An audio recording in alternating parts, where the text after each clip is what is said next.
Eh ben salut tout le monde, aujourd'hui c'est le Cinoche de Banzai et aujourd'hui vous me voyez sur une autre chaîne, oui c'est une nouvelle chaîne, une chaîne collective, les étudiants cinéphiles. Et je suis en compagnie d'un très cher ami qui va faire sa présentation et on va parler de deux films qui nous ont marqués, deux films qu'on a vus récemment et que nous ont perturbés peut-être dans le bon sens du terme. Donc voilà, je le laisse présenter mon très cher ami juste à ma gauche. Alors, je m'appelle Cédric Ngandé. En fait, c'est un honneur d'être là sur la chaîne. Et du coup, en fait, là, comme il a dit Luc, on va présenter deux films. Et ce sont des films qui nous ont marqués, en fait, qui nous ont fait poser des questions, qui nous ont impacté, qui nous ont montré une nouvelle perspective du cinéma, en fait. Voilà. Et surtout que c'est deux films où c'est toujours des questions vertes. On n'a jamais la réponse dans ces deux films-là. Ouais, on les a choisis au pif et en fait, je viens d'y penser, c'est vrai que dans ces deux films-là, on n'a pas la réponse. Non. En fait, pour moi, c'est plus des films comme tu avais dit, il y a un moment qui casse les codes. Oui. En fait, on est surpris, on ne s'attend pas vraiment à avoir ce format-là, tant sur le scénario que sur l'aspect technique. Et ces deux films-là, il faut le dire, c'est le Joker de Todd Phillips et La jeune fille au bracelet de, attention, Fan des Moustiers. Et oui, avec Rushdie Zem, qui a gagné aussi le César du meilleur acteur. Et c'est un film qu'on a été voir par le biais des cours, voilà, étant dans la même promo, peut-être pas dans la même année de licence, mais dans le même promo. Nous avons vu ce film dans le cadre du cours sur la justice, vu par le cinéma et les médias vus par le cinéma, par le cinéma. Et franchement, La fille au bracelet, qu'on va parler en tout premier lieu, c'est un film qui m'a, je pense, je peux dire choqué, mais j'ai toujours eu une mauvaise image parfois des films français. Malheureusement, je me suis dit, bon, ça va être un téléfilm à la TF1, tu vois, avec, je vais mettre un petit Julie Lescaut, à leur sauce bien dur et tout. Mais j'ai été agréablement surpris par la mise en scène et aussi par le scénario qui te laisse sur sa fin et il te laisse réfléchir. Ça, c'est bien, c'est des films qui te laissent réfléchir. Ouais, énormément. En plus, surtout toi, tu as beaucoup réfléchi à ça parce que tu l'as vu au moins 3 fois. 3 fois. Donc, explique ton expérience. Pourquoi tu l'as vu 3 fois déjà, toi? En fait, c'est la première fois, c'était dans le cadre de faire une critique de film au cinéma. Et du coup, je suis allé le revoir à nouveau avec la licence, justement, comme t'expliquais. Et je suis retourné le revoir aussi. Je me souviens pas pour quelle occasion, mais quand même, à chaque fois, quand même, je suis assez surpris de voir de nouvelles choses et de mieux comprendre l'histoire, en fait. Parce que la première fois, déjà, j'avais pas commencé le film. C'était juste une petite partie du début, mais qui ne changeait rien, en fait, à la compréhension de l'histoire en soi. Mais quand je l'ai revu une deuxième fois, j'ai compris, en fait... j'ai compris la fin du film. Ouais, et donc, pour toi, c'est quoi? Parce que c'est vrai qu'on se dit coupable, pas coupable. Et toi, qu'est-ce que c'est? Qu'est-ce qui t'a permis Est-ce que tu as déjà un avis bien tranché sur la fin? Tu dis, on ne saura jamais, donc il y a plein d'hypothèses. Il n'y a pas une seule hypothèse qui est moins plausible que l'autre. En fait, pour moi, elle n'est pas coupable. Elle n'est pas coupable. Elle n'est pas coupable. Elle n'a pas commis le crime. Parce que pour moi, elle est coupable. C'est ça. En fait, c'est ça. Ce débat qui est amusant. C'est ce qui fait la magie. Je me souviens, j'avais fait une blague de bof à la con, parce qu'il y a une scène où ça parle un peu de flagellation sexuelle, de pipe, voilà, pour dire. Moi je disais, attention, fumez-tu, la pipe aussi, comme dans ce film. Voilà, c'est une petite blagounette. Et c'est vrai que pour moi, il y avait beaucoup de choses dans le comportement, c'est vrai, il y a des détails dans le comportement, dans les preuves qui montrent, selon moi, qu'elle serait coupable ou qu'elle serait complice. Parce qu'il y a beaucoup de... On se dit peut-être c'est elle la coupable, mais peut-être qu'elle est complice, c'est quelqu'un d'autre, parce qu'il y a des histoires de cocu, d'amitié, aussi une histoire un peu sur les réseaux sociaux, tout ce qui peut... Une petite vidéo qui est quand même assez rude, le caractère sexuel peut déclencher des choses un peu graves. des menaces de mort, mais on ne sait pas si ces menaces de mort ont été réelles ou ont été juste factices en disant je vais te tuer, mais amicalement, ou tu es un peu vénère contre ton ami. Et c'est vrai, il y a beaucoup de questionnements comme ça, même la mise en scène. Je ne sais pas si tu as remarqué, cette fille au bracelet, elle est vraiment toujours enfermée, même par le format du film. Bah oui, c'est un format, je sais plus comment, mais c'est pas un format c'est pas un peu en carré, un peu comme le Bambi de Xavier Dolan. Après, c'est aussi fait exprès par l'endroit où il joue. C'est un procès. Du coup, il y a ça renforce ce côté-là. Ça renforce ce côté-là. Elle est toujours enfermée. On la voit on voit qu'une seule image d'extérieur. C'est au début, le plan d'ouverture, un très beau plan. C'est un plan un peu d'ensemble, on voit les personnages, les protagonistes à la plage. Et d'un coup, après, le générique, c'est que des plans, ou que des séquences où cette fille est enfermée, soit chez elle, soit dans une bagnole, ou soit dans le procès. Et ça, je trouvais assez intéressant et je pense que c'est voulu. Hein. Ouais, c'est voulu et il y a le fait que s'il y a que 3 caméras en fait. Et c'est des caméras fixes. Du coup, il n'y a pas vraiment de mouvement de caméra. C'est 2 caméras, c'est 3 caméras fixes. Et du coup, c'est centré sur soit la fille qui est accusée de crime et les avocats, et aussi sur les parents. Et du coup, tout ça il est fait exprès en fait pour que ça renforce cet aspect de renfermement, tu vois. Mais après, ce que je trouve intéressant, c'est le fait que c'est un film à ne pas regarder qu'une seule fois. Parce qu'au début, la première fois que j'ai vu, je pensais qu'elle était coupable. Quand même, je me disais, ouais, elle est très très coupable. Mais la deuxième fois, au fur et à mesure que je regardais le film, en fait, ça change ton opinion, ça change ta manière de voir les choses parce que tu vois, c'est un peu comme si tu retournais refaire ta propre enquête. Et aussi, le film, il est inspiré d'une histoire vraie qui s'est réellement passée. C'était une fille qui était accusée de crime. Parce que sa coloc en Italie, elle avait été assassinée. Et du coup, la fille en question, c'était une Américaine qui était allée faire ses études en Italie. Et elle s'est retrouvée en prison comme ça. Ouais, ça, c'est une inspiration d'une histoire vraie, mais en fait, ils utilisent un peu le contexte ou un peu l'histoire de cette histoire vraie, mais c'est pas l'histoire de l'américaine avec l'italienne. Ils utilisent la même sorte d'histoire transposée à la France, à une situation d'étudiants. Je pense qu'ils sont étudiants, elles ont 17 ans, donc des lycéennes, bientôt le bac, un truc comme ça. Et c'est vrai que c'est même une belle interprétation un peu de notre monde à nous. Nous, on est assez jeunes.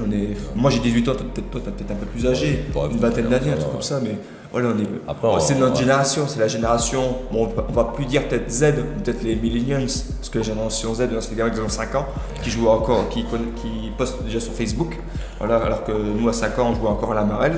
Voilà, maintenant, c'est nous, bientôt les vieux cons. C'était la belle époque. Ouais, c'était la belle époque, hein, comme le film de Nicolas Bedos, que je n'ai pas vu, mais qui avait l'air intéressant. Et c'est vrai que c'est vraiment un très bon film sur notre génération, avec de très bons acteurs.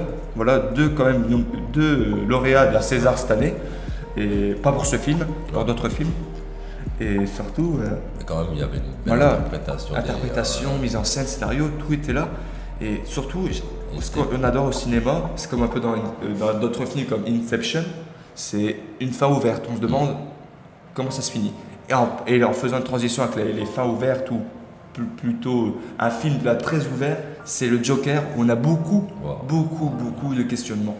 Ce film, il a fait fureur lors de sa sortie parce qu'il nous a tous surpris, parce que c'est un film super, entre guillemets, qui parle de comic books, pas super héroïque, mais on pensait que ça allait faire un Suicide Squad 2 ou un film avec des grands, des choses typiques, effets spéciaux comme ça, alors que là c'est un film qui s'inspire beaucoup du cinéma de Martin Scorsese, de Taxi Driver, du roi de la comédie. Il s'inspire d'œuvres d'auteurs de la nouvelle Hollywood et qui parle aussi de sujets très actuels, comme un peu, ils ont fait référence aux Gilets jaunes avec ce film pour les manifestations. Mais ça, dans ce film, pour revenir aux problématiques de cette vidéo, c'est tous les questionnements que le film Joker nous pose. Je sais pas, quels sont tes questionnements sur le film Joker? Je sais pas. Est-ce qu'il y a des questionnements sur est-ce que Bruce Wayne, est-ce que Batman c'est le frère à Joker parce qu'on ne sait pas si la mère elle est folle ou pas? Est-ce que en fait justement on sait pas. On sait pas. C'est ce qui fait aussi la beauté du scénario parce c'est que ça te pousse à te poser des questions et à vouloir plus. Là, on a envie de découvrir plus. C'est ça. On attend la suite et je pense que c'est quelque chose de particulier sur lequel les réalisateurs y jouent. Todd Phillips, surtout qui avait fait Very Bad Trip avant. Bah, celui-là, en Qui fait, passe d'un côté comique à un côté avec un comique quand même dans le Joker, mais un comique assez terrifiant, un clown triste. Et c'est vrai que c'est. bon, on s'attend pas à ça. En fait, l'aspect psychologique qui est derrière, moi, ça m'a juste scotché. Je m'attendais à un truc super-héros avec des effets spéciaux, des batailles. Surtout que pendant quelques années, on en a mangé, surtout avec l'effet médiatique de Endgames. On en a bouffé du super-héros et c'est vrai qu'à la fin c'était un peu indigeste, même si on aime encore quelques films de ce genre qui sont assez bons. Je sais que beaucoup de gens disent que Watchmen c'est très bon, que ce soit en film comme en série. Après je ne sais pas, je ne l'ai pas vu ou peut-être je l'ai vu il n'y a pas longtemps. Mais c'est vrai que après, on était sur le cul. Il était quand même construit comme un peu Thanos dans Infinity War. Ils ont vraiment travaillé sur le personnage. Là, c'était vraiment centré sur le personnage et pas sur tout ce qui est derrière avec les effets pour l'action, même l'action. Je sais qu'il y a des gens qui n'ont pas aimé parce qu'ils ont dit pas assez d'action. Mais moi, je trouve que c'était. Je trouvais que l'effet psychologique du film, pour ce genre de film, après je dis pas que le Joker c'est le grand chef-d'œuvre de 2019.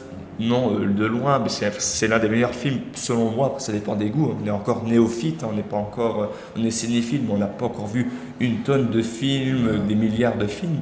Mais c'est vrai que sur ce qu'on voit de notre génération, ça fait du bien de voir un film comme ça où le côté psychologique est plus fort que de l'action. Je sais pas, tu te sens, je sais pas, moi je sais qu'à la fin du film, j'avais le cœur qui battait.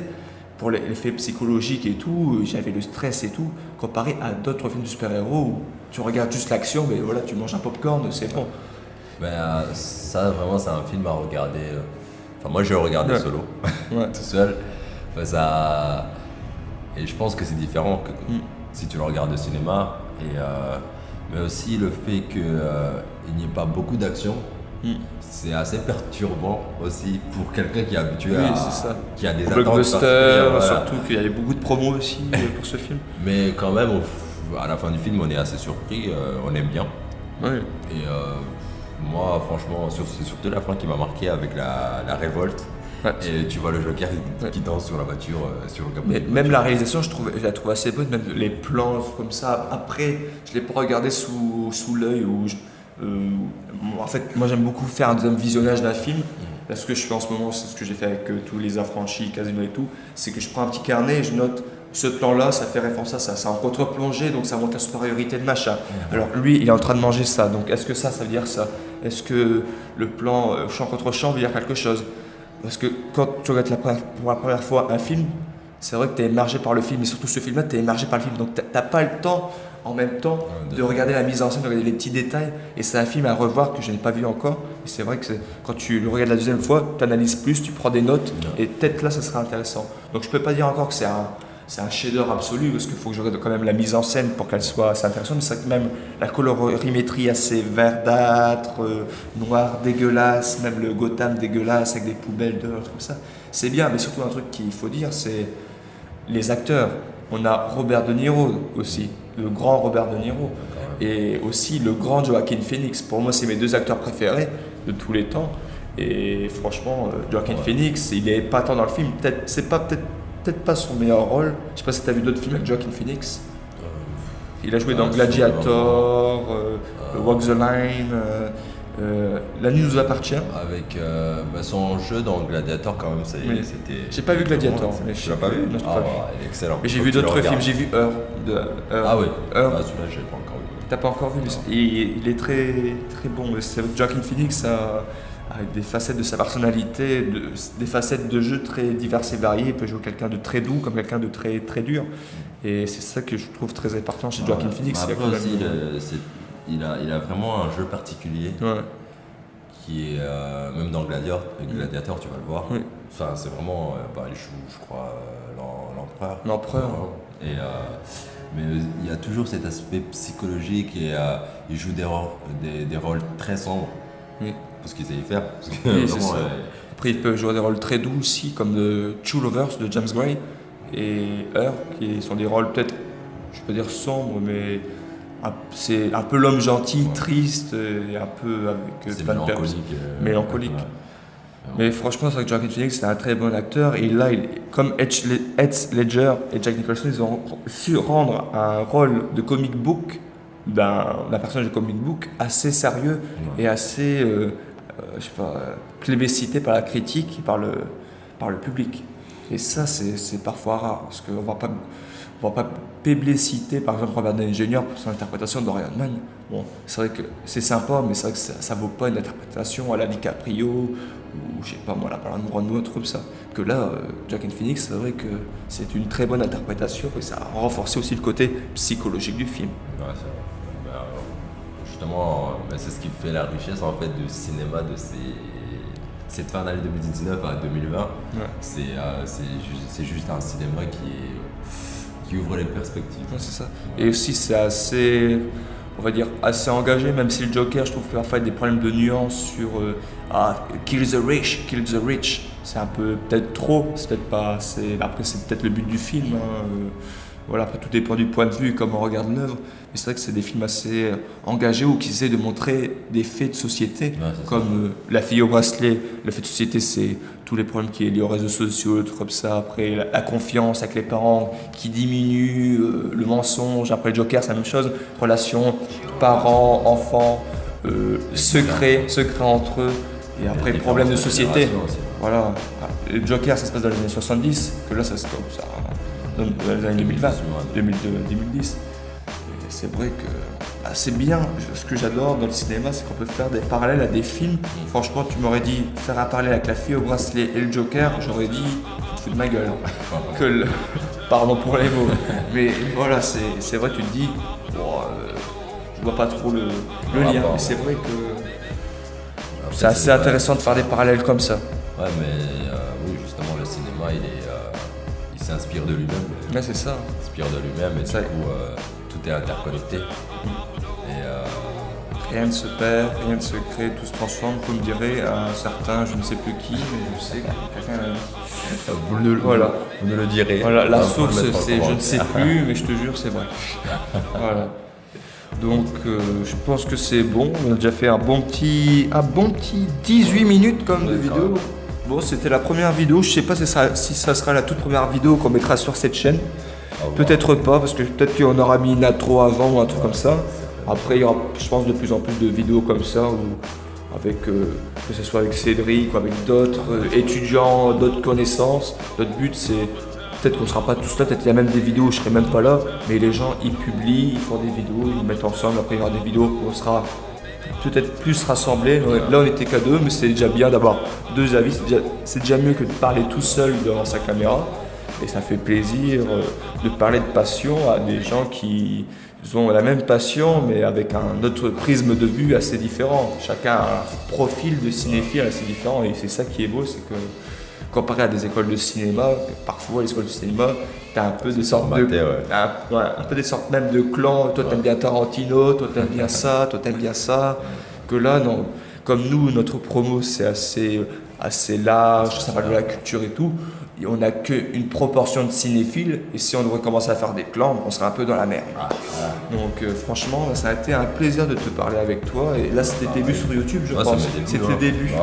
Peut-être voilà. C'est le lancement de la carrière. Voilà, lancement de la carrière, on ne sait jamais. Hein.